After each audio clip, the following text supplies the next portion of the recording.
자, 이 말씀은요, 예수님이 순환 전에 제자들에게 이제 나는 이제 머지않아 아버지께로 돌아가겠지만 그러나 내가 너희를 그냥 버려두고 가는 것이 아니다. 내가 아버지께 청하면은 아버지는 다른 보호자를 너희에게 보내주실 것이다. 그분은 영원히 너희와 함께 하실 분이라고 그랬어요. 그런데 그분이 누구시라고요? 그분이 바로 진리의 영, 성령을 보내주시겠다는 약속을 제자들에게 하신 거지요. 예수님의 그 약속이 언제 이루어졌나요? 그렇죠. 성령 강림을 통해서 예수님 약속의 말씀이 이루어졌습니다. 오늘 이 성경 말씀에서 한 가지 우리가 중요한 것을 생각하게 되는데요. 그 하느님이 보내주시는 성령은 언제까지 우리와 함께 하신다고 그랬습니까? 영원토록. 그렇다면 오늘 지금 우리는 누구와 더불어서 신앙의 길을 가고 있습니까? 성령님이시죠. 그래서 오늘 이 시대를 우리는 성령의 시대라고 말할 수 있는 것입니다. 자, 그렇다면 성령의 시대 속에 살아가고 있는 우리들이라면 성령님이 어떤 분이신지 성령님을 올바로 알아야 되지 않겠습니까? 그래서 오늘 성령님은 어떤 분이신지, 우리에게 어떤 은혜가 되시는 분인지 한 가지 한 가지씩 좀 설명을 드려보도록 하겠습니다. 첫째로 성령님은 삼위일체의 하느님이셔요. 교리를 통해서 우리가 이미 다 알고 있는 일이죠. 성부, 성자, 성령님은 같은 한 분, 위격은 다르지만 한 분 하느님이시다 하는 교리를 우리가 배웠습니다. 여러분, 이 삼위일체 교리가 잘 이해가 되시나요? 우리가 교리로 배웠기 때문에 믿음으로 받아들이기는 하는데, 아니 어떻게 성부, 성자, 성령님 이 삼위가 한 분 하느님이 되시는가? 인간의 머리로는 정말 이해하기 어려운 부분입니다. 그래서 교회는 이 삼위일체 교리를 신비라고 표현을 하죠. 그리고 오직 믿음으로 받아들여야 할 것이다. 그래서 믿을 교리로 선포된 것입니다. 자, 그렇지만 그래도 조금이라도 이해를 돕기 위해서 이런 비유를 들어서 말씀을 드려볼게요.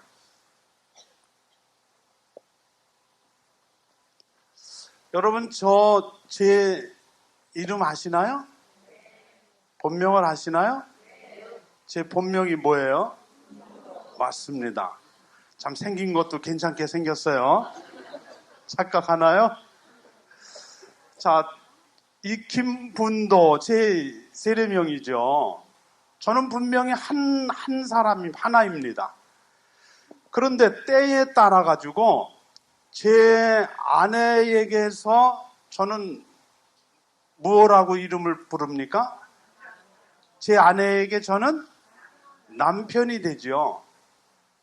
또 제 자녀들에게는 제가 누가 됩니까? 아빠가 됩니다. 또 제 부모님에게는 무엇이 되나요?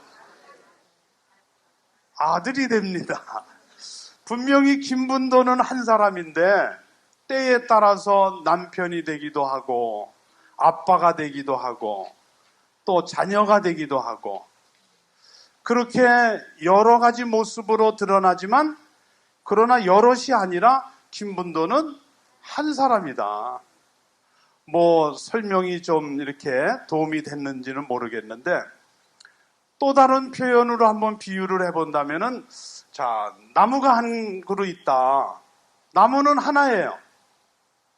그런데 때로 보면은 흙 속에 묻혀서 보이지 않는 뿌리도 있고 또 나무 줄기도 있고 가지도 있고 또 그 나무에 때가 되면 꽃이 피어지기도 하고. 자, 그러나 그 여러 가지로 드러나지만은 그 나무가 여러 나무가 아니라 한 그루 나무라는 것을 우리는 압니다. 그래서 삼위일체의 이 교리도 하느님, 예수님, 성령님 그렇게 삼위가 계시지만 그 세 삼위는 각각 다른 분이 아니라 한 분 하느님이시라는 것. 이 교리를 믿음으로 받아들여야 한다. 그게 참 이해되기 어려운 부분이에요. 그래 그 유명한 아우구스티노 성인도 이 삼위일체 교리가 잘 이해가 안 됐습니다. 아주 대학자셨잖아요. 그런데도 이해가 잘 안 됐어요. 그래 어느 날 바닷가 모래사장을 거닐으면서 곰곰이 생각을 해보는 겁니다. 아니 어떻게 삼위가 한 분이시라는 얘기인가? 잘 이해가 안 돼요. 그런데 저만치 어떤 웬 아이가 모래사장에서 손으로 막 모래구덩이를 파요. 그러더니 뭐를 하는가 하고 봤더니 두 손으로 바닷물을 퍼서 막 담기 시작을 합니다. 그 모래구덩이에. 그래 참 이상해서 묻지요. 얘야, 너 지금 무슨 일을 하는 거냐? 그랬더니 이 아이가 네, 저 바닷물을 이 구덩이에 다 퍼담을 겁니다. 그리고 열심히 퍼담는 거예요. 그러니까 아우구스티노 성인이 그 아이를 보면서 이 어리석은 놈아, 어떻게 저 많은 바닷물을 거기 담을 수 있겠느냐? 그렇게 말했더니 이 아이가 아우구스티노를 똑바로 바라보면서 하는 말이 왜 나를 어리석다고 하십니까? 내가 저 바닷물을 여기에 퍼담는 것보다도 당신이 삼위일체 교리를 깨닫고자 하는 것이 더 어리석은 짓입니다. 그러더니 호련히 눈앞에서 이 아이는 사라져버리고 맙니다. 그때서 아우구스티노 성인은 깨닫게 되죠. 아, 삼위일체 이 교리 오직 믿음으로 받아들여야 하는 것을 내가 인간의 머리로 깨달으려 하니까 하느님께서 나의 어리석음을 저 아이를 통해서 깨우쳐 주시는구나. 그래서 이 성인도 그때부터 삼위일체 교리를 믿음으로 받아들였다 하는 일화가 있지요. 오늘 우리도 우리의 머리로 잘 이해는 되지 않지만 삼위일체 교리 믿음으로 받아들일 수 있기를 바라겠습니다. 자, 또 성령님은요, 하느님의 영이시고 또 그리스도의 영이시다. 그렇게 표현이 되고, 또 성령님은 성모님과는 어떤 관계신가요?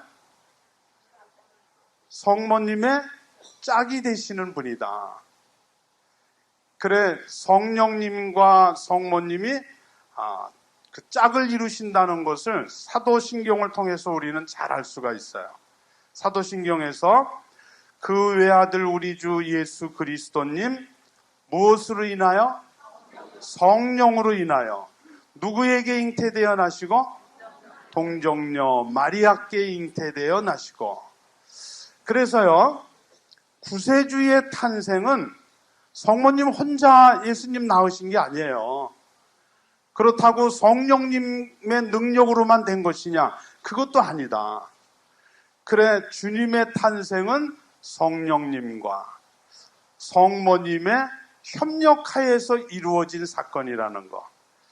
그래서 우리는 성령님을 마리아의 짝이신 분이다.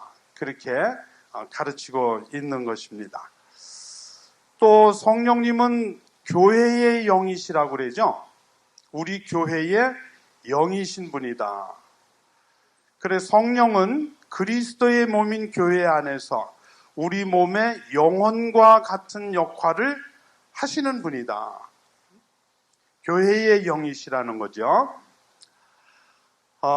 그리고 이제 성령의 역할을 좀 우리가 살펴보면은요. 많은 역할을 하고 계시지만 첫 번째로 성령님은 우리에게 새 생명을 가져다 주시는 협조자시다. 우리 모두가 새 생명을 살아갈 수 있도록 도와주시는 분이시다. 그분이 성령이시란 말이에요. 요한복음 3장 5절에 이런 말씀이 있습니다. 내가 진실로 진실로 너에게 말한다. 누구든지 물과 성령으로 태어나지 않으면 하느님 나라에 들어갈 수 없다. 자, 예수님은 아주 중요한 말씀을 하실 때는 꼭 먼저 사용하신 단어가 있어요. 그게 뭡니까? 진실로. 먼저 공동번역에서 보면은 정말로 그렇게 표현을 하셔요. 그런데 오늘 이 구절 말씀을 보니까 진실로 진실로 너에게 말한다. 거듭해서 반복해서 말씀하셔요. 그러면 얼마나 중요한 말씀이겠어요? 아무도 물과 성령으로 새로 나지 않으면은 하느님 나라에 갈 수 없다. 이 말씀을 하시는 건데, 자, 이 말씀은 예수님이 니고데모에게 하신 말씀이에요. 어느 날 니고데모라는 사람이 예수님을 찾아와서 이제 영원한 생명에 관한 이야기를, 대화를 나눕니다. 그때 예수님이 그러셨거든요. 아무도 새로 나지 않으면은 하느님 나라 갈 수 없다. 그러니까 그 말을 들은 니고데모가 이해가 안 되는 거예요. 그래서 이 성경 앞구절을 보면은 니고데모가 뭐라고 얘기하냐면요. 아니 선생님, 새로 나다니 그게 무슨 말씀입니까? 내가 이렇게 나이 먹어서 다 큰 어른이 됐는데 엄마 뱃속에 다시 들어갔다 나올 수도 없는 거고 새로 나다니 그게 무슨 말씀입니까? 예수님은 지금 영적인 말씀을 하시는데 니고데모는 육으로 알아들어요. 그러니까 깨달음이 있을 수가 없는 거죠. 그래서 예수님이 지금 이 말씀 진실로 진실로 너에게 말한다. 물과 성령으로 새로 나지 않으면은 아무도 하느님 나라에 들어갈 수 없다.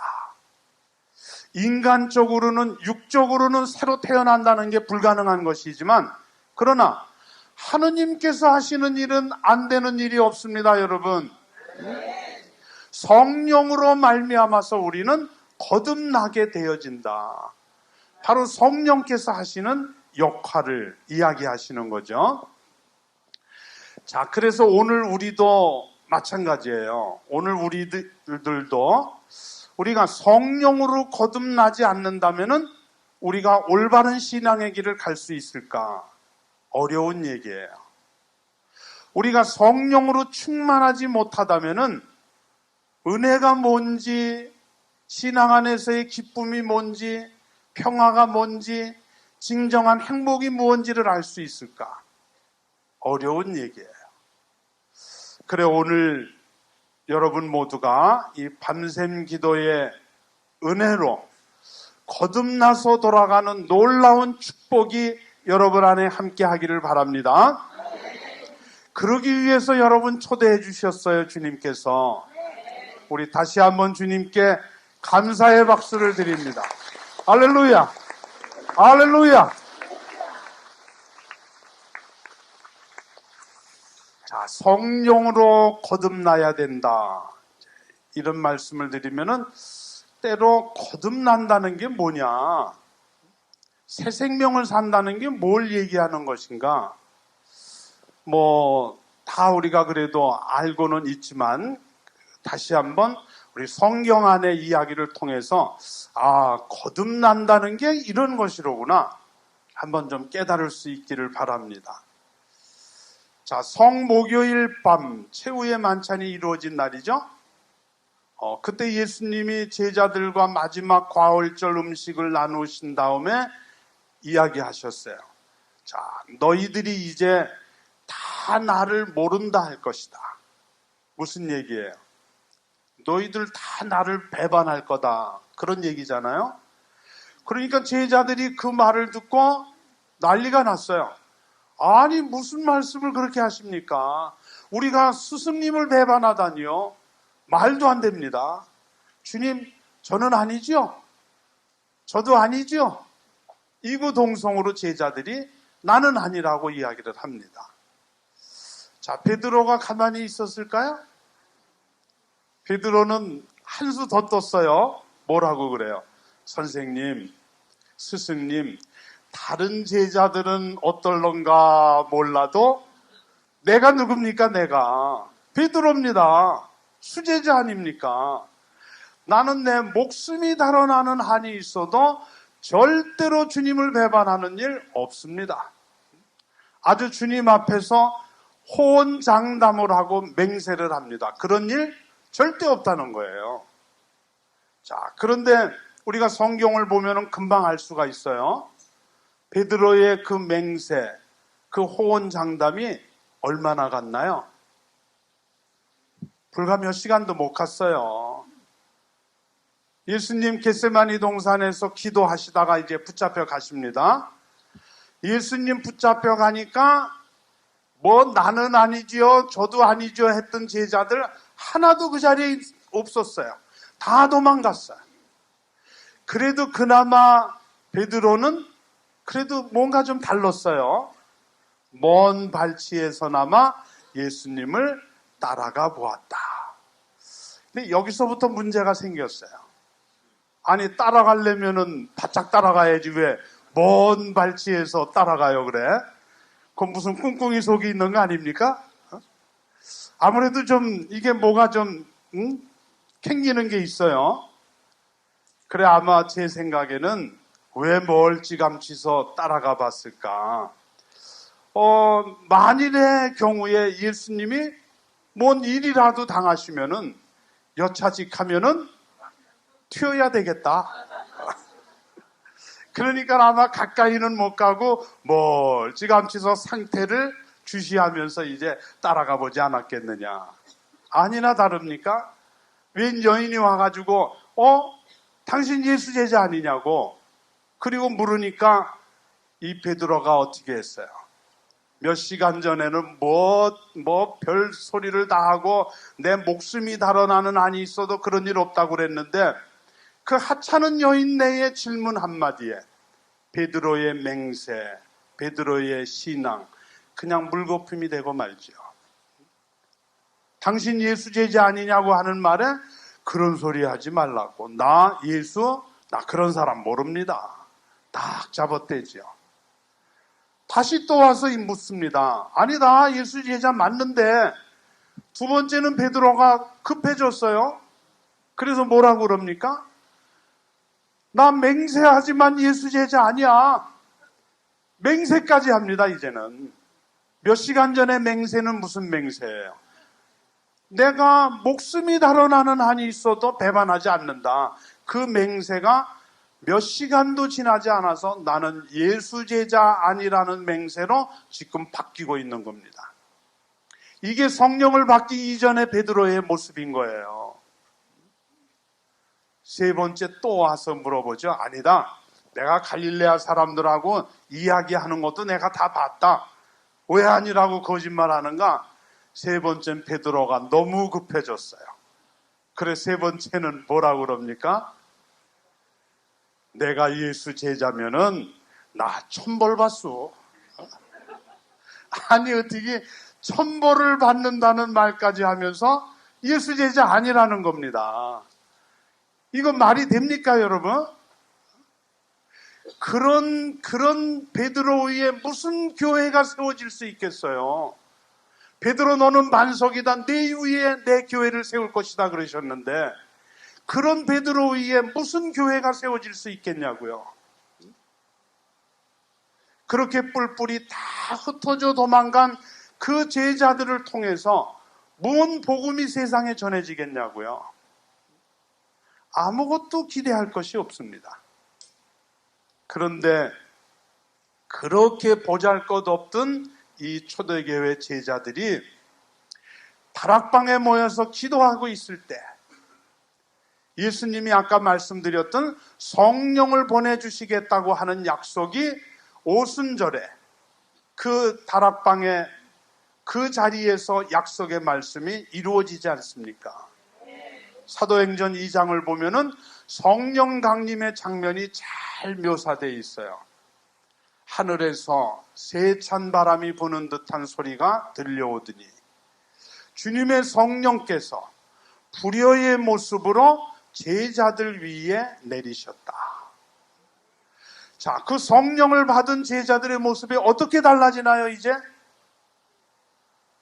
더 이상 그 제자들은 이제 그렇게 보잘것없고 비겁하고 두려움에 사로잡혀서 숨어있는 그런 제자들이 아니에요, 이제는. 성령을 받고 나니까 이제는 죽음도 두렵지 않습니다. 그래서 그들은 다락방문을 박차고 뛰쳐나가서 담대하게 그 이스라엘 민족들 앞에서 복음을 증거하기 시작하였다. 그날 베드로의 설교 한마디로 몇 명이나 세례를 받게 되었다고요? 3,000명이나. 놀라운 사건이 벌어진 겁니다. 자, 성령으로 거듭난다는 것을 우리는 지금 이 초대교회 제자들 안에서 보고 있는 거예요. 성령 받기 이전의 제자들은 그렇게 보잘것없는 존재들이었어요. 뭐를 할 수 있겠습니까? 그 모습 가지고. 그러나 그 보잘것없던 제자들에게도 성령이 임하시니까, 성령을 받고 나니까 완전히 180도 달라진 모습을 우리가 보고 있는 거지요. 자, 이 성령 강림의 은총이 초대교회 제자들에게만 주어지는 것일까요? 아니지요. 오늘 밤을 새워가면서 기도하는 여러분 모두에게도, 오늘 우리에게도 주님은 똑같은 은총을 허락해 주시는 줄로 믿습니다. 아멘! 할렐루야!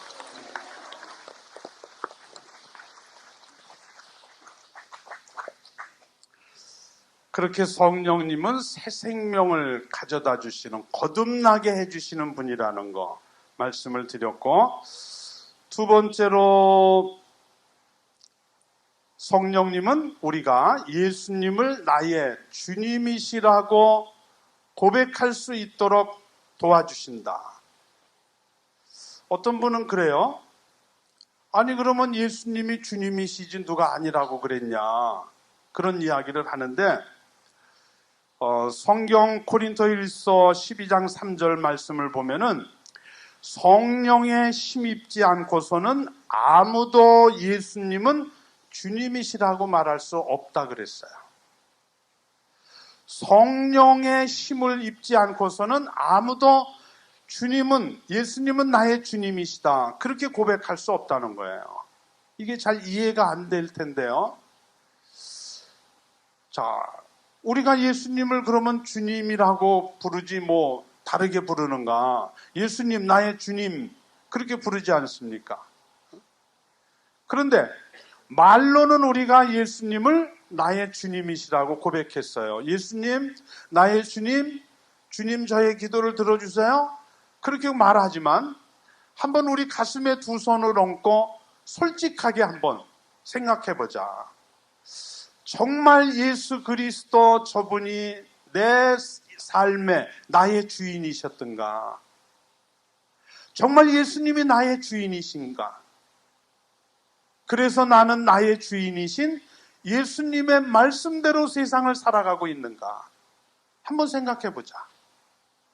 말로는 주님 주님 했지만 실제로 나의 주인은 내가 나의 주인이 돼서 살아왔어요. 내 인생의 주인은 나야. 그래서 입으로는 주님 주님 하면서도 실제로는 내 인생의 주인은 내가 돼서, 그래서 내 생각대로 내 방법대로 세상을 살아오지 않았는가? 그렇다면 뭐가 예수님이 나의 주님이시냐? 말로만의 주님이셨다. 그래서 우리가 정말 예수 그리스도 나의 주님이 되시려면은 성령께서 도와주셔야 된다는 거예요.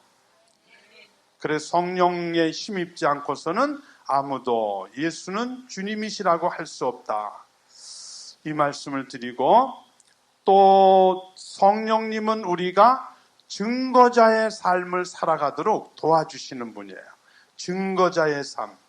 사도행전 1장 8절 말씀을 보면요, 성령께서 너희에게 내리시면 너희는 힘을 받아 예루살렘과 온 유다와 사마리아 그리고 땅끝에 이르기까지 나의 증인이 될 것이다. 우리 성령 가족들은 이 성경 말씀을 꼭 마음속에 간직하고 살으셔야 돼요. 우리가 성령 충만을 이야기하는데 오소서 성령이여 하고 늘 기도하고 노래하는데, 자, 성령, 하느님께서 우리에게 성령을 보내주시는 뜻을 우리가 알아들어야 돼요. 왜 성령을 보내주시는가? 뭐 여러 가지 의미가 있지만 그 중에 중요한 것 하나가, 하느님은 우리에게 증거자들이 되라고, 복음의 증거자들이 되라고 성령을 보내주신다는 거예요.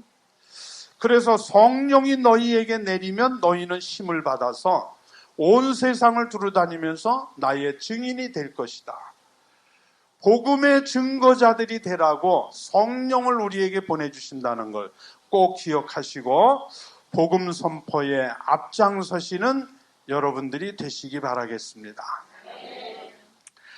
자, 또 성령님은 우리의 기도 생활을 도와주시는 분이다. 기도 생활을 도와주신다. 에베소서 6장 18절에 이렇게 말씀하십니다. 공동 번역을 인용을 해보는데요. 언제나 기도하며 하느님의 도움을 청하십시오. 모든 경우에 성령의 도움을 받아 기도하십시오. 이렇게 말씀하셔요. 자, 너희가 기도하는데 어떻게 기도하라고요? 모든 경우에 누구의 도움을 받으라고요? 성령의 도움을 받아서 기도하라는 거예요. 왜 이렇게 말씀하셨을까요? 이유가 있겠죠. 성령의 도움 없이 너의 의지만 가지고 기도한다면은 온전한 기도가 이루어질 수 없다. 우리가 다 경험한 사실들이잖아요.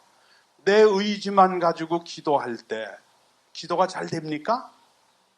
기도한다고는 하는데 늘 생각해 보면은 온갖 분심 잡념 속에 기도였었다. 이거 인정하지 않을 수가 없어요. 저 자신도 그렇고. 자, 우리 천주교 신자들이 가장 많이 하는 기도가 무슨 기도예요? 묵주기도 제일 많이 하시죠? 그런데 솔직하게 묵주기도 한 꿈이 분심 없이 잘 되시나요? 어째 그럴까?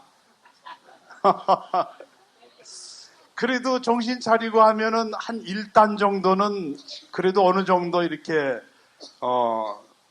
집중이 돼서 할 수 있는 것 같아요.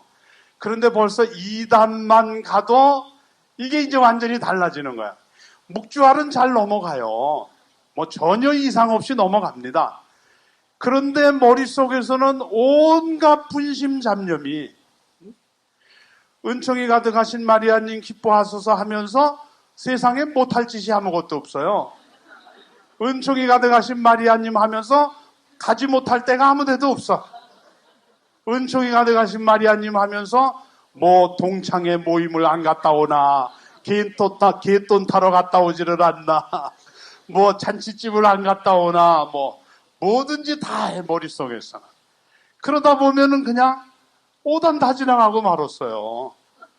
그냥 그런 분심 속의 기도.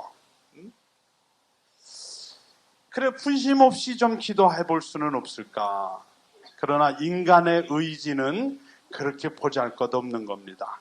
그래서 성경은 모든 경우에 성령의 도움을 받아서 기도하라는 거예요. 그러지 않으면 분심 중의 기도일 수밖에 없다. 어떤 자매님이 묵주기도를 하는데 분심이 드는 거예요. 그래서 기도하다 말고 그랬답니다. 야, 순자야, 강아지 밥 줬냐? 그리고 또 은총이 가득하신 마리아님 기뻐하소서. 그러다가 또 뭐 생각이 떠올랐대요. 야, 네 아버지 들어왔냐? 이놈의 영감택이 오늘도 술만 먹고 들어와 봐라. 내가 그냥 밥을 주나 그냥. 은총이 가득하신 마리아. 그 기도에 얼마나 은혜가 내릴지 참 궁금합니다. 그래도 묵주알은 잘 넘어가요. 그러니까 그 엄마를 보면서 그 옆에 있던 아들이 너무 엄마가 딱했던 모양이에요. 그래서 엄마 보고 그랬답니다. 엄마, 내가 묵주기도 정말 빨리 하는 방법 가르쳐 드릴까요? 그러니까 이 엄마는 묵주기도를 하기는 하는데 이게 뭐 기쁨이 있고 뭐 정말 감사하는 마음이고, 그래서 뭐 은혜 속의 기도이기보다는 그냥 형식적이고 그냥 마지못해서 의무적으로 하는 기도, 대부분이 그렇습니다. 그러니까는 기도하면서도 분심에 들고, 때로는 기도하면서도 얼굴에는 내천자 그리고 인상 쓰면서 하고. 왜 기도하면서 인상을 씁니까? 그러니까는 빨리 하는 방법이 있다니까 귀가 번쩍 뛰는 거예요. 그래, 뭐 좋은 방법이 있냐?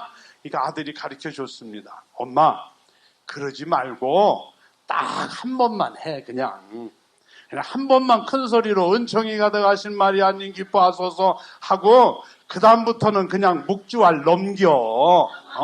이거 넘기면서 그냥 그때마다 이하 동문 그러면은 하느님이 못 알아듣겠어, 성모님이 못 알아듣겠어. 진짜 좋은 방법이네요, 그죠? 또 가르쳐 주신 대로 그대로 할라 또 진짜.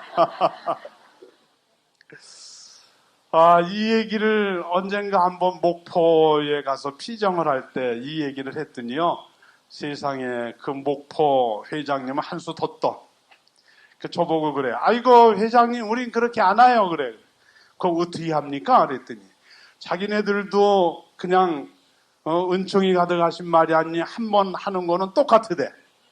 그런데 그 다음부터 자기네들은 묵주알을 넘기면서 그런데 아까 며칠로 하고 넘어간대 이게.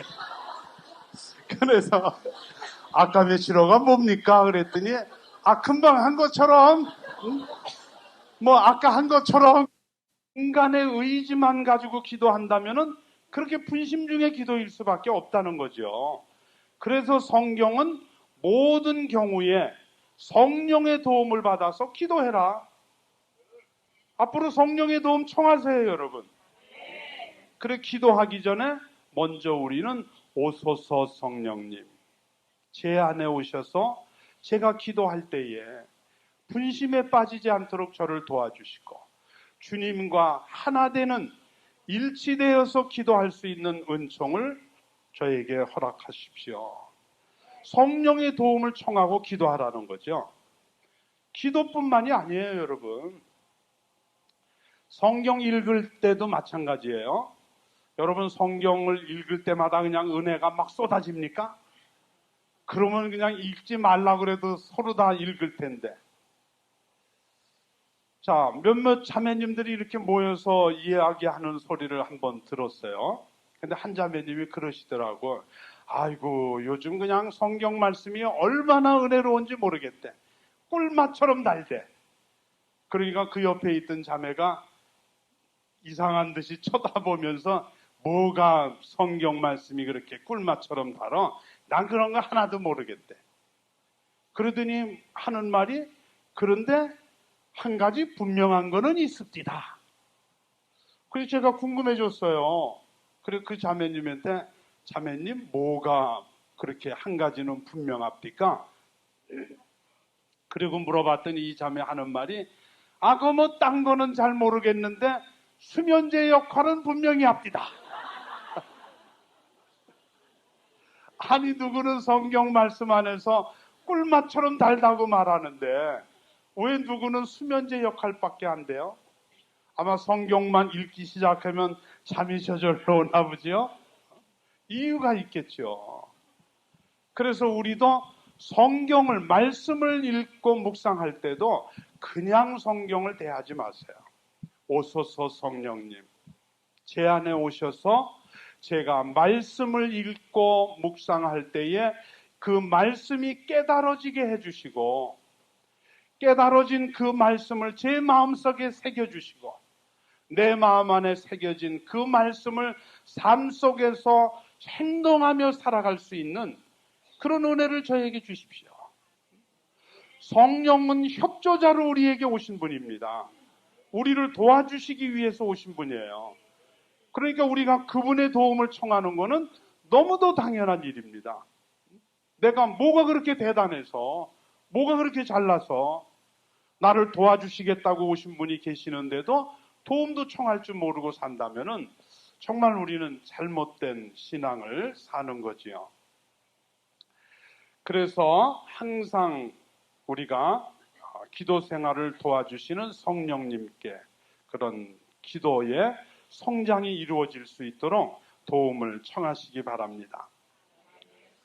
자, 그런데 성령님은요, 기도를 잘할 수 있는 그런 은총을 주시는데, 특별히 성령 세미나나 또 이런 성령 기도회에 오시는 분들에게 주시는 선물이 한 가지 있어요.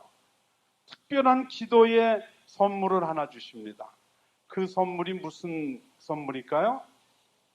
신령한 언어의 기도.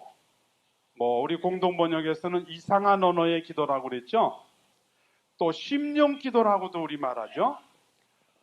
성령 세미나 때 많은 분들이 심령 기도의 은사를 받습니다. 또 이런 성령 기도 모임을 통해서도 많은 이들이 이런 심령 기도의 은혜를 체험하게 됩니다. 물론 기도는 많은 기도가 있어요. 묵주 기도도 있고 기도소에 많은 이런저런 기도도 나와 있고 자유 기도도 하고 하지만 여러 가지 기도가 있지만 그 중에 또 하나 성령께서 우리에게 주시는 그런 선물, 이 이상한 언어의 기도를 우리 모두가 다 할 수 있으면 좋겠다. 부끄러운 거 아니니까요. 이 이상한 언어, 심령 기도가 안 되시는 분 한번, 그래도 꽤 여러분 계시는데, 성령 세미나를 받으신 분도 있고, 그러지 못하신 분도 있을 텐데, 오늘 이 성령, 이 밤생 기도, 이렇게 함께 하시면서, 이제 기도하시고, 또 미사에 함께 참여하시면서 간절히 청하세요. 주님, 저에게도 신령한 언어로 기도할 수 있는 은혜를 베풀어 주십시오.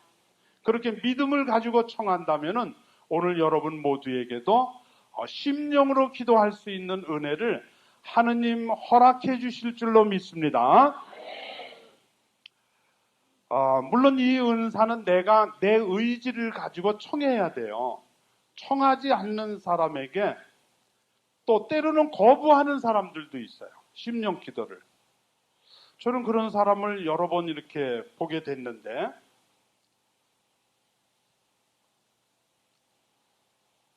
왜 심령 기도를 거부하는가? 그리고 물어봤더니 그런 대답을 하더라고요. 아니, 내가 성령의 다른 은사들은 다 좋은데, 그 이상한 언어, 심령 기도 은사는, 나 그거 싫습니다. 왜 그럽니까? 그리고 물으니까, 뭔 기도가 그렇게 이상하니에요? 그래서 따라하라고 하면서 기도를 하는데 들어보니까 알렐루야, 랄랄랄랄랄라, 아리아리안, 나라베리, 아리아리안, 막 그러는데, 아이고, 저게 뭔 소리야, 저게? 뭔 기도가 저렇게 이상해? 난 저런 기도 안 해도 돼. 다른 기도 얼마든지 있는데, 저게 뭔 소리인지도 못 알아듣는, 그냥 중얼중얼 하는, 난 그런 기도 안 해도 된다. 그리고 마음의 문을 닫아버려서 정말 이 기도가 얼마나 좋은 하느님의 은총인지를 모르고 참 안타까운 얘기죠. 그러나 그렇게 말씀하시는 분은 심령 기도가 어떤 기도인지를 잘 이해하지 못하기 때문에 거부했던 것 같아요. 그래서 성경의 말씀 속에서 심령 기도가 어떤 기도인지를 우리가 알아들어야 되겠죠. 그래, 성경 말씀을 보면은요, 로마서 8장 26절 이하를 보면은 이와 같이 성령께서도 나약한 우리를 도와주십니다. 우리는 올바른 방식으로 기도할 줄 모르지만 성령께서 몸소 말로 다 할 수 없이 탄식하시며 우리를 대신하여 간구해 주십니다. 마음속까지 살펴보시는 분께서는 이러한 성령의 생각이 무엇인지 아십니다. 성령께서 하느님의 뜻에 따라 성도들을 위하여 간구하시기 때문입니다. 이 말씀을 믿으시기 바랍니다. 그러니까 심령 기도는 내 안에 계신 성령께서 어떻게 기도해야 할 줄도 모르는 그런 우리를 위해서, 나를 대신해서 아주 깊이 탄식하시면서 우리를 위해서 기도해 주신다는 거예요. 그래서 이 심령 기도는 나와 성령님께서 함께 하느님께 드리는 기도예요. 그러니까 얼마나 은혜로운 기도이겠습니까? 인간의 의지를 가지고 하는 기도는 완전한 기도가 있을 수 없어요. 그러나 내 안에 계신 성령께서 하시는 기도는 온전한 기도라고 우리가 믿어도 되겠지요. 심령 기도는 그런 은총의 기도라는 거죠. 그래서 혹시라도 여러분들 중에서도 이해가 잘 안 돼서 거부하셨던 분이 있다면 오늘 마음을 바꾸시기 바랍니다. 그래서 사도 바울도 고린토일서 14장 5절에 나는 여러분이 모두 신령한 언어로 말할 수 있기를 바랍니다 그랬어요. 사도 바울께서 여러분 모두가 신령한 언어로 기도할 수 있었으면 좋겠다. 왜 그러셨을까요? 좋은 것이니까. 기도 생활에 많은 도움이 되는 거니까 여러분 모두가 이 기도를 할 수 있었으면 좋겠다. 그렇게 이야기하신 겁니다. 자, 한 가지 그러나 우리가 이 은사를 받아도 기도할 때 장소와 때를 가려서 기도할 수 있어야 된다. 물론 그렇게 하시겠지만 고린토일서 14장 23절 말씀을 보면은 온 교회가 한자리에 모여 모두 신령한 언어로 말하는데 초심자들이나 믿지 않는 이들이 들어온다면 그들은 여러분을 미쳤다고 하지 않겠습니까? 맞는 말이죠? 심령 기도가 뭔지도 모르는 사람들 앞에서, 한 번도 들어보지 않은 사람들 앞에서 그냥 알렐루야 랄랄랄랄라 하고 기도하면은 저게 뭔 소리야 저게, 저 사람 미쳤나 보네, 그런 소리 할 수 있지요. 그래서 우리는 장소를 가려서 이 기도를 할 수 있어야 되는데 가장 좋은 장소가 어디입니까 여러분? 성령 기도 모임이 있는 자리. 오늘 이런 교구 밤샘 기도회, 또 여러분 각 대리구 밤샘 기도회, 여러분 본당 기도회 안에서는 얼마든지 이 심령 기도를 하고 은혜 받을 수 있죠. 그래서 성령 기도 모임에 많이 여러분들 참석하셔서 하느님이 주신 은사를 마음껏 표출하고 성장시켜 가실 수 있기를 바라겠습니다. 자, 또 성령님은요, 우리에게 여러 가지 은사를 주시기도 하고 또 모두가 거룩한 사람이 되기를 바라시면서 성령의 열매를 맺게 해주시는 분이에요. 은사 열매가 많은 종류가 있지만 오늘 한 가지씩만 좀 말씀을 드릴게요. 성령의 은사 중에 하느님께서 우리가 교회 안에서 하느님 나라를 이루어가는 데 있어서 능력적으로 봉사할 수 있도록 주시는 은총의 선물이 있어요. 그게 뭐냐? 봉사를 위한 은사 9가지가 있죠. 성령 세미나 때 여러분들이 다 배우셨는데, 자, 같은 성령에게서 여러 가지의 은사가 나옵니다. 어떤 사람에게는 지혜와 지식의 말씀 은사가 주어지고, 또 어떤 사람에게는 믿음의 은사가, 또 어떤 이들에게는 치유의 은사가, 또 누구는 기적의 은사를 받기도 하고, 누구는 예언을 할 수 있는 은사를 받기도 하고, 영을 분별하는 은사도 있고, 신령한 언어의 은사, 신령한 언어를 해석할 수 있는 은사, 그런 여러 가지 성령의 은사를 우리에게 주신단 말이에요. 그런데 이 은사는 우리에게 왜 주시는 거냐? 그 은사를 가지고 교회 안에서 힘있게 봉사하라고 주시는 것이다. 개인의 어떤 유익을 구하기 위해서, 개인의 이익을 추구하기 위해서, 그래서 은사를 청하는 것도 잘못된 것이고, 은사를 받아도 개인의 이익을 위해서 사용한다면 잘못된 거예요. 공동체의 유익을 위해서 사용해야 하는 것이다. 자, 9가지 은사 중에서 지혜와 지식의 말씀 은사 이 하나를 설명을 드립니다. 왜 그러는가 하면은 아까 성령을 보내주시는 그런 하느님의 뜻 중에서 복음의 증거자가 되라고 성령을 보내주신다 그랬죠? 바로 지혜와 지식의 말씀 은사가 복음을 전하는 데 있어서 없어서는 안 될 은사예요. 그래서 우리가 교리를 배울 때 이 2가지 은사를 전교의 은사라고 배웠습니다. 전교하는 데 있어서 내 지식이나 내 언변만 가지고는 우리가 뭐 별로 결과가 신통치 않아요. 그러나 성령께서 나에게 지혜를 주시고 지식의 말씀을 담아주신다면은 우리가 생각하지도 못했던 놀라운 역사들이 일어납니다. 그래서 우리는 지혜와 지식의 말씀 은사를 다 청하시고 또 하느님은 이 지혜와 지식의 말씀 은사는 청할 때에 다 허락해 주셔요. 이 은사를 모두 청하시기를 바라겠습니다. 자, 이 지혜의 말씀 은사는 인간의 능력으로 얻어지는 것이 아닙니다. 하느님의 영감을 받아서 진리를 지혜롭게 전하고 또 어떤 문제 앞에서 그것을 잘 해결할 수 있고 판단할 수 있는 그런 하느님으로부터 오는 능력이 지혜의 은사라는 거죠.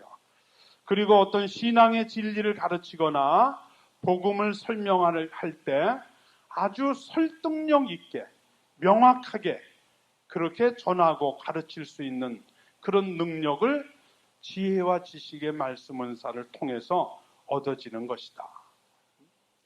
자, 성경의 예를 보면은 솔로몬 왕의 재판 이야기 다 아시죠? 그 재판 이야기 속에서 솔로몬에게 내려진 하느님이 주신 지혜를 보게 됩니다. 웬 여인 둘이서 아기를 데리고 와서 서로 다 자기가 진짜 엄마래요. 그걸 누가 알아요? 본인들밖에 모르는데. 그러니까 솔로몬이 어떻게 판결을 내립니까? 병사를 시켜가지고 이 아이를 둘로 잘라라. 그리고 반쪽씩 줘라. 서로 지가 진짜 엄마라는데 뭐 어떻게 하냐? 공평하게 반씩 나눠주면 되지. 그랬더니 가짜 엄마는 그렇게 하재요. 뭐 어차피 내 애도 아닌데 뭐. 그런데 진짜 엄마는 그렇게 할 수 없는 겁니다. 내가 양보하는 한이 있어도 내 새끼를 죽일 수 없어요. 당연한 거죠. 눈물을 머금고 양보하죠. 그 모습을 보면서 솔로몬은 판결을 내리죠. 누가 그 아이의 참 부모인지를. 바로 하느님께서 그 어려운 문제 앞에서 솔로몬에게 지혜를 내려주신 거죠. 여러분 이런 은혜 다 받으셔야 됩니다. 여러분도 그런 경우들 없으신가요? 어떤 이야기를 하다가도 이야기를 해놓고 내가 놀래. 아니 내가 어떻게 이런 말을 할 수 있었지? 참 신통방통하네. 그런 적 있어요 없어요? 근데 앞으로도 그런 경우를 이렇게 체험하게 될 때 그때 생각하시기 바랍니다. 여러분 내가 말하고도 내가 놀랐을 때 그 말은 나의 말이 아닙니다. 여러분. 그러면 누구의 말이에요? 성령님께서 나에게 담아주신 말씀입니다. 그래서 내가 말을 해놓고도 내가 놀라는 거예요. 저는 그런 경험을 아주 많이 합니다. 자, 제 친구 중에 아주 개신교를 열심히 다니는 친구가 있었어요. 근데 각자 신앙을 사니까 뭐 별 신앙에 대한 얘기가 없었는데 어느 날 느닷없이 저보고 아니 왜 천주교는 마리아를 믿어? 그거 우리 흔히 듣는 질문이잖아요. 그래서 그런 질문을 하는데 괜히 기분이 좋더라고요, 제가. 왜? 여지까지는 뭐 그런 기회가 없어서 말을 못했지만 아니 지가 먼저 도전을 해오는데 받아줘야지요. 그래서 이제 신앙에 대한 문제가 특별히 성모님에 대한 이야기가 이제 주고받게 됐습니다. 그래서 천주교는 마리아를 믿는 교회다, 우상 숭배하는 거다, 뭐 평생 동정녀가 아니셨다, 뭐 원죄 없이 잉태되셨다는 게 말이 되냐, 이런 얘기들 개신교 신자들 성경 말씀 가지고 덤벼들거든요. 그래, 저도 성경 구절을 가지고 그 잘못된 주장에 대해서 한 가지 한 가지씩 해명을 했습니다. 어떤 것이 진리인지를 알려줬습니다. 지금 그 얘기를 다 드릴 수는 없겠고, 그랬더니 성경 말씀을 가지고 진리가 무엇인지를 알려주니까 할 말이 없는 거죠. 그러니까 나중에는 그러더라고요. 그건 그렇고, 그러면 그건 무슨 얘기예요? 그건 그렇다 치더라도 또 뭐가 있다는 얘기 아니에요? 그래서 얘기해봐. 아주 오늘 말 나온 김에 다 털어놔. 그랬더니 이 친구가 하는 말이, 그런데 왜 천주교에서는 마리아를 마리아라고 불러야지 왜 성모 마리아라고 부르니? 그게 뭐가 잘못돼서 그래? 그렇게 부르면 안 된대요. 그래, 왜 안 되냐 그랬더니 성경에 어디 성모 마리아라는 말이 있냐요. 성경에 다 마리아 마리아 이렇게 나오지 어디 성모님 성모 마리아라는 말이 나오냐요. 그러니까 그렇게 부르면 안 된대. 성경적으로 그냥 마리아라고 불러야 된다는 거예요. 갑자기 그런 얘기를 들으니까는 이거 뭐라고 얘기를 해야 할지 좀 깝깝해졌어요. 그래서 어떻게 합니까? 그렇게 급할 때 뭘 해야 돼요? 전보 쳐야죠. 누구한테? 하느님한테. 하느님 급합니다 지금. 이럴 때 뭘 하고 얘기를 해야 좋겠습니까? 화살기도. 하느님께서 즉시 지혜를 떠올려 주셨어요. 제가 뭐 어디 책에서 본 건지 누구의 말을 들었는지는 잘 모르지만 떠오르는 그런 이야기가 하나 있었습니다. 그래서 그 이야기를 가지고 이제 설명을 했는데 그 친구 교회에서 성지순례 간다는 얘기를 제가 들은 적이 생각이 나요. 그래서 말했습니다. 야, 니네 교회에서 성지순례를 간대며? 간대요. 어디로 가냐? 예루살렘으로 간대요. 그래서 말했습니다. 야, 예루살렘이 왜 성지냐? 그랬더니 그거야 주님의 발자취가 남아있는 곳이니까 성지라는 거예요. 그래? 그러면 이놈아 한번 생각을 해봐라. 자, 땅덩어리에다가도 주님의 발자취가 남아있다고 그래서 성자를 붙여서 성지라고 부른다면은 성모님, 그분이 어떤 분이시냐? 성모님이 그래 예수님의 발자취 정도 남은 그런 여인이시냐? 성모님은 그 예수님을 태중에 잉태하신 분이고 그분을 낳으신 분이고 그분을 당신 젖을 물려 키우신 분이고 30년 동안을 성가정 안에서 함께 살아가셨고 예수님 공생활 하실 때 가장 훌륭한 기도의 협조자셨고 그분이 십자가에 못 박혀 돌아가실 때 그 십자가 밑에 계셨던 분이고 비참한 모습으로 피투성이가 돼서 돌아가신 그분의 시신을 품에 안으신 분이고 한 생애를 주님과 함께 하셨다. 그런데 땅덩어리에다가도 주님의 발자취가 남아있다고 해서 성자를 붙이면서 거기에 순례하라고 한다고 하면서 어떻게 한 생애를 주님과 함께 하신 그분에 대해서는 그렇게 온갖 모욕적인 말을 하고 그분을 공경할 줄도 모르고 그분을 박대하고 그러고도 어떻게 너희가 주님을 믿는 사람들이라고 말할 수 있겠느냐? 한마디도 대답하지 못했습니다. 그래서 제가 이야기를 하면서 그냥 너무 흥분을 했었나 봐요.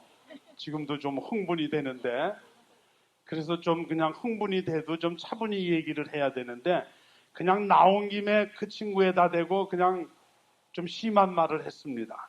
뭐라고 그랬냐면은 내가 여직 말을 안 해서 그렇지 너희 개신교 신자들 영적으로 볼 때 내가 보기엔 다 불쌍놈들이라고 그랬어요.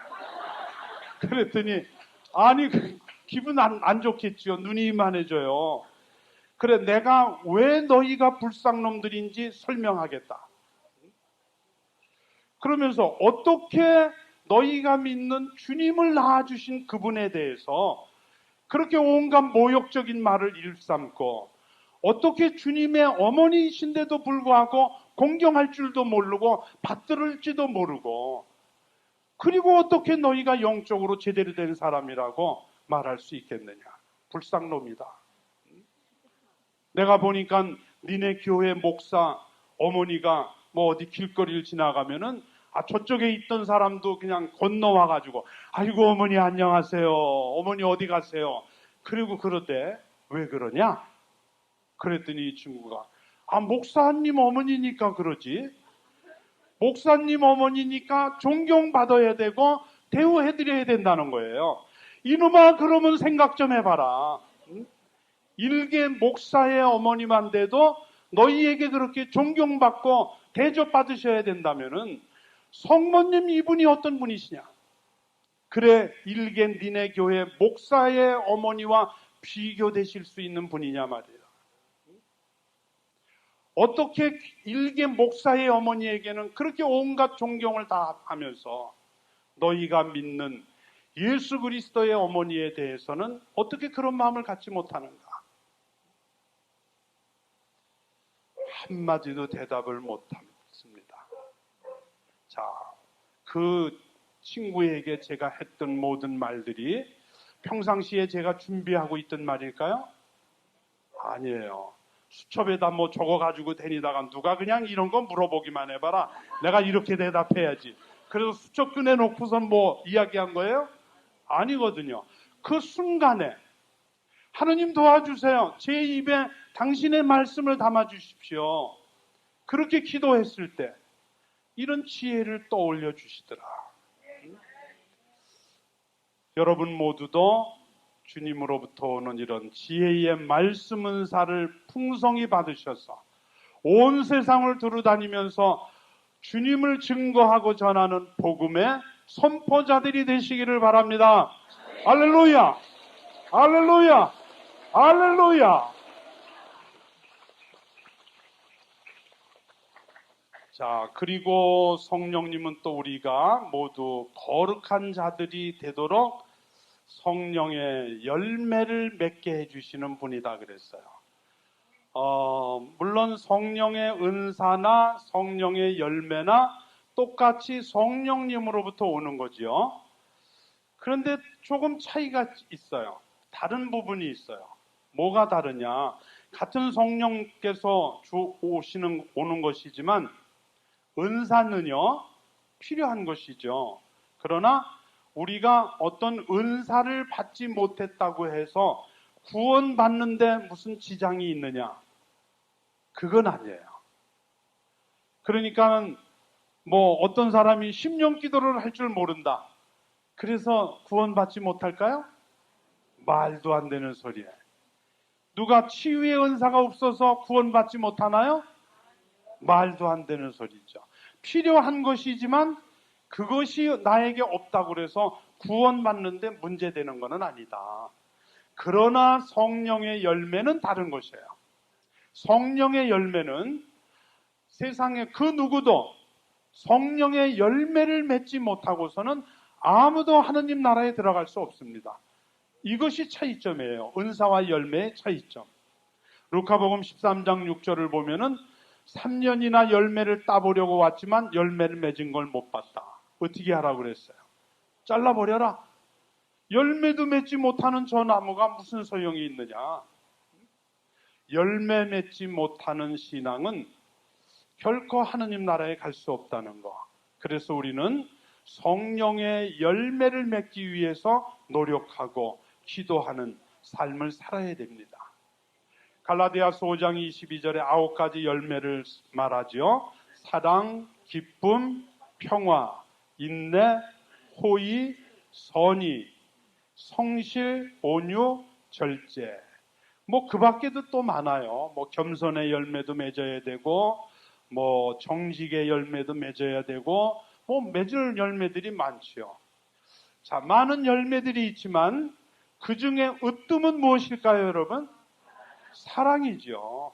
그래서 예수님은 내가 너희에게 새 계명을 준다. 서로 사랑하라고 말씀하셨어요. 그래서 주님이 주신 이 새 계명, 사랑의 열매를 우리는 다 맺는 자들이 돼야 돼요. 여러분, 내 안에 사랑이 없다면요, 여러분 지금 밤을 새워서 기도하고 뭐 주여 주여 외쳐대도 여러분 마음속에 사랑이 보이지 않는다면은 우리는 하느님과 아무 상관도 없는 존재들이에요. 내 안에 사랑이 없다. 예수 그리스도와 아무런 관계도 없는 사람들입니다. 왜 그럴까요? 사랑은 하느님의 성품이기 때문에 그래요. 사랑은 예수 그리스도의 인격이기 때문에 그렇습니다. 자, 하느님의 성품이요 그리스도의 인격인 이 사랑이 내 안에 없다.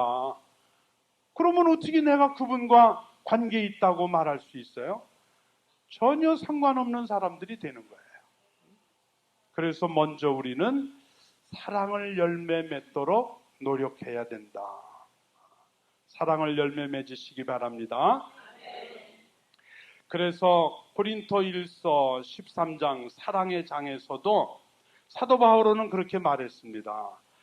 너희가 뭐 세상의 온갖 것을 다 가졌다 해도 뭐 천사의 말을 하고 뭐 예언의 말을 할 수 있고 뭐 불 속에 뛰어드는 믿음이 있고 그런 모든 것이 너에게 있다 하더라도 무엇이 없으면은 사랑이 없으면은 그거 아무것도 아니다.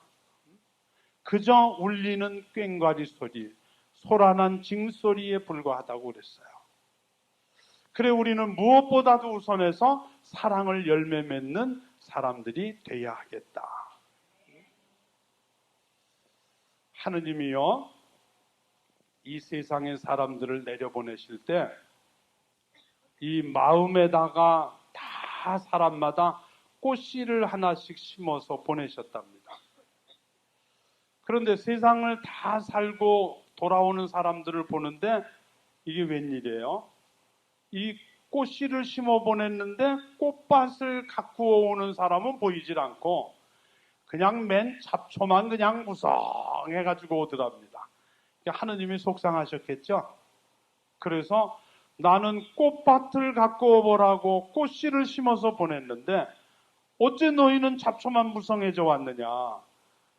그랬더니 대답을 하더랍니다. 하느님, 저는 이 마음에 아름다운 꽃밭을 가꿀 수 있는 걸음이 세상의 부귀영화인 줄 알았습니다. 세상의 재물이고 명예고 권력이고 육체의 쾌락 그런 것들인 줄 알았습니다. 그래서 그런 것들과 가까이 하고 그런 것을 얻기 위해서 한 생애를 제가 살았습니다. 그러다 보니까 저도 모르는 사이에 이 마음이 온통 이렇게 잡초로 가득 차버렸네요. 하느님, 저는 어쩔 수 없이 이런 모습으로 왔지만 그러나 저 세상에는 아직도 많은 사람들이 이곳에 와야 하지 않습니까? 그러니 하느님 한 말씀만 해주세요. 우리 마음의 밭에 아름다운 꽃밭을 가꿀 수 있는 걸음이 무엇입니까? 하느님이 즉시 가르쳐 주셨어요. 대답을 하셨습니다. 자, 너희 마음의 밭을 아름다운 꽃밭으로 가꿀 수 있는 걸음은 그럼에도 불구하고 사랑하는 것이다. 여러분 마음에 아름다운 꽃밭을 가꿀 수 있는 걸음이 뭐냐? 그럼에도 불구하고 사랑하는 것이라는 것. 그러니